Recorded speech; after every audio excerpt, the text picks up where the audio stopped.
One of my nephews was born with his mother's CU7 IUD embedded in his forehead. Oh my gosh. Well, it didn't do its bloody job, did it? So this one from Rebecca Gray Matthews. I had a car accident. Head went through front window. 7 years later, a pimple lump on my forehead.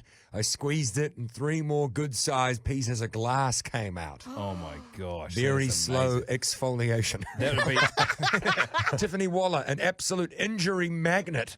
A few things. Had a rusty nail go through top of my head when moving house at 15. Polycarbon sheeting used for making ducted aircon boxes. The shavings of that went into my eye. Ugh. Had a nail through top of left foot after I slid on wet concrete. And also tripped up the stairs grabbing barbecue tongs and ended up with stitches right by me eye. Wow. Barry Linwood said, a rubber sucker off a bow and arrow set. I was 7 years old, 58 now. They had to leave it in my throat for nearly 6 months to rot down. Was off school as well because my breath smelled like burning rubber. I tell you what, the bogan birds would have been flocking to him like fruit flies on a ripe banana. You know? It's Heidi Willis. One of my nephews was born with his mother's CU7 IUD embedded in his forehead. Oh my gosh. Well, it didn't do its bloody job, did it? My dad still has 3 shotgun pellets in his back, neck, and ear from being shot by his older brother 62 years ago. Jeez. I hope on accident. This one here from Matt. When I was 13, I went to the doctor's for a checkup, and the doctor was checking my ears, and he goes, there's something blue in here. Then I remembered being in class and prep, shoving a crayon in my ear, and it broke off. I tried to get it out and ended up pushing it in further. I was so embarrassed.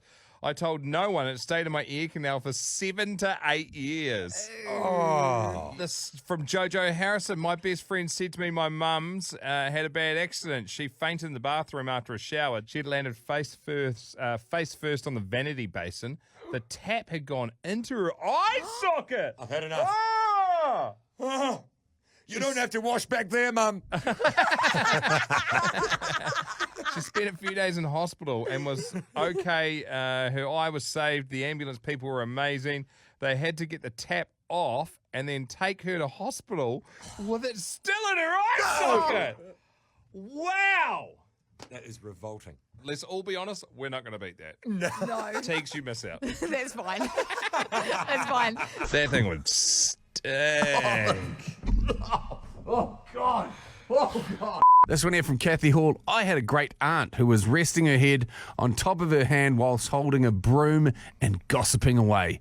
The broom handle moved, as did her hand, and her face fell on the handle and her eyeball popped out. Eyeball popped out. This one here from Shay Ward. Fellas, my brother shot me in the head with a pump action. What? Good snort. Had to lie about how it happened. 2 weeks later, my eyebrow had healed over with a large lump inside of an X-ray later. Showed the steel BBs still in my eyebrow. I could roll it across my forehead. The doctor had to cut it out because it was getting a bit rusty. No tetanus. Kept that secret from Mum and Dad for many years. Oh my Still have gosh. the X-ray of my skull with the BBs in my eyebrow. Far out. G'day, I'm Zane. I've got the handlebars of my push bike inside my testicle sack. Thank you, Zane.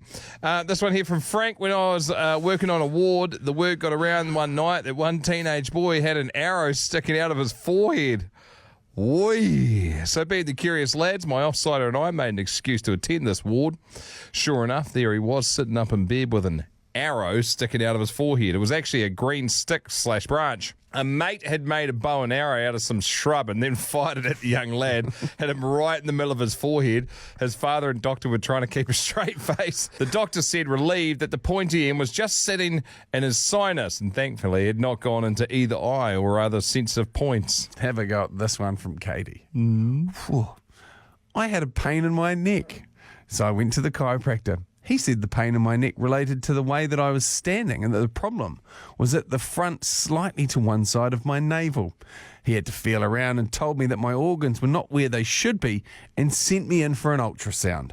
They found a large orange-sized ball inside me. They removed it and sent it off for testing.